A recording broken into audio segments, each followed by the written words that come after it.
Hi guys, dito na ako magpapalipas ng gabi. Dito na naubos yung oras ko. Bali, nasa turnaround lang ako, no? Nandito ako sa Highway 17 sa may Ignacy, Ontario. Kakaiba yung mga mahintuan natin dito sa Canada side kasi nga hindi pareho sa USA na maraming truck stop, maraming rest area. Ito siya, parang turnaround lang, no? Dito mag-backing ang mga snowblower pag winter. Bawal dito mag-park kasi dito nga parang backing ang mga snowblower.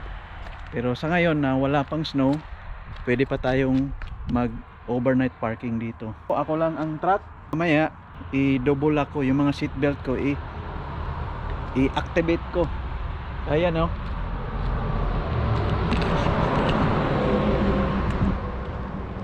Yan, no? No parking, snow plow turning area.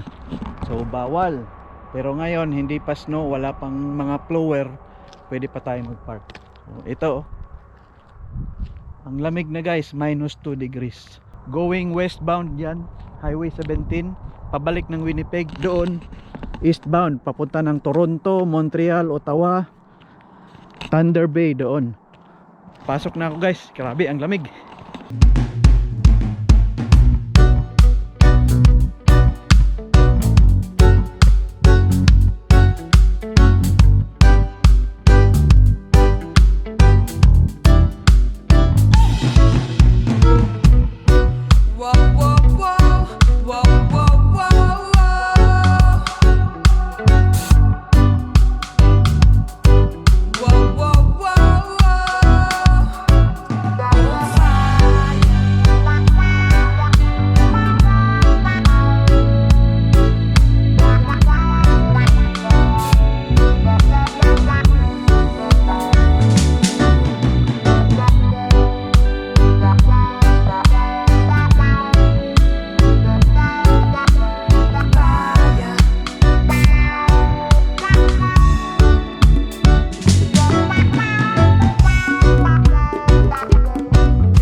Going to Pilot Flying J on 996 Great Northern Road, Highway 17 in Salt Suite, Marie, on.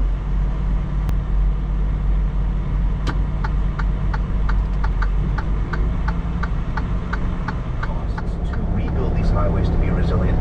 Are they understanding of the urgency that you're describing?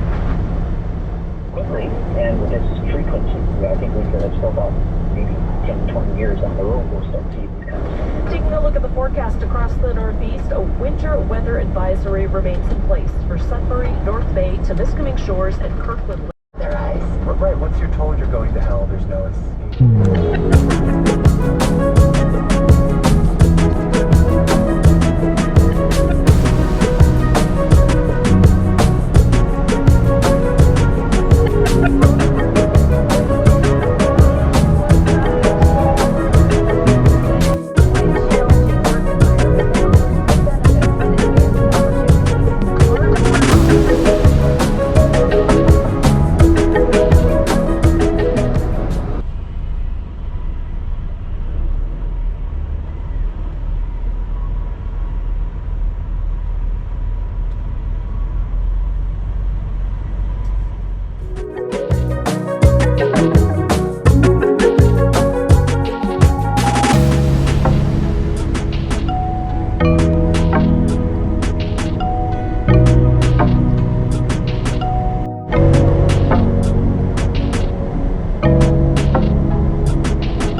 ako sa Winnipeg, Manitoba, sa main terminal namin, headquarters. Mag 36 hours visit ako dito kasi ang 70 hours ko ay naubos na. 46 minutes ang naiwan. Kaya dito ako for Sunday half day and tomorrow Monday